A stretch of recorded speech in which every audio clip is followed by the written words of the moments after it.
কাউকে যতই কাছ থেকে চেনো না কেন, মন খুলে সব কথা কখনোই বলো না। মনে রেখো, এ যুগে বিশ্বাসের মর্যাদা কেউই রাখে না। চুপ থাকতে শিখুন, দেখবেন যে একদিন আপনার সাথে খারাপ ব্যবহার করেছে সেও একদিন আপনার পায়ে এসে পড়বে। যত মানুষ চিনতে পারবেন তত একা বাঁচার ইচ্ছে বেড়ে যাবে।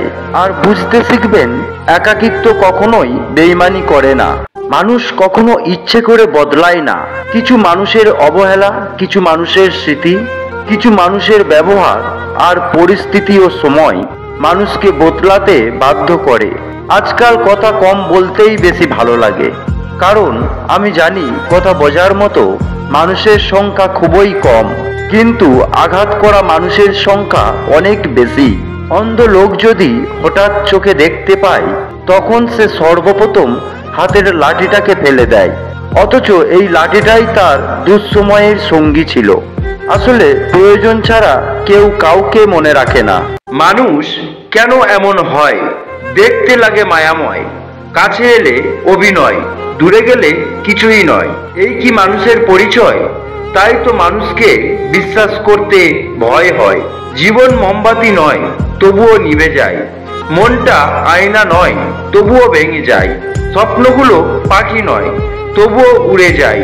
মানুষ আবহাওয়া নয়, তবুও সময়ের সাথে বদলে যায়। জীবনে এই 5টি জিনিস খুঁজে পাওয়া খুব কঠিন।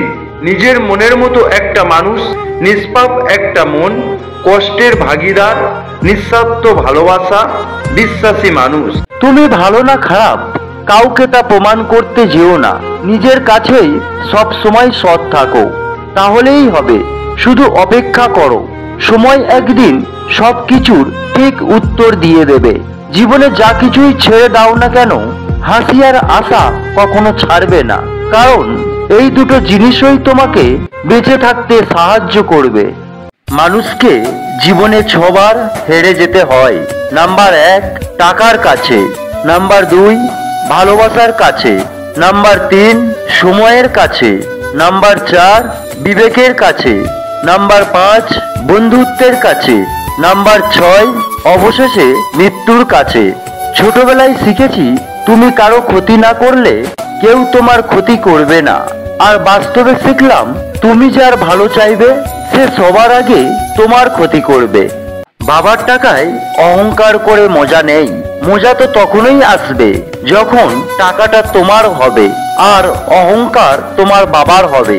পৃথিবীতে সবচেয়ে বেশি ভয়ঙ্কর রোগের নাম হলো টেনশন, যা মানুষকে ধীরে ধীরে ধ্বংস আর মৃত্যুর দিকে নিয়ে যায়। ক্ষমা তাকেই করো যে ভুল করেছে, কিন্তু ক্ষমা তাকে করো না যে বেইমানি করেছে।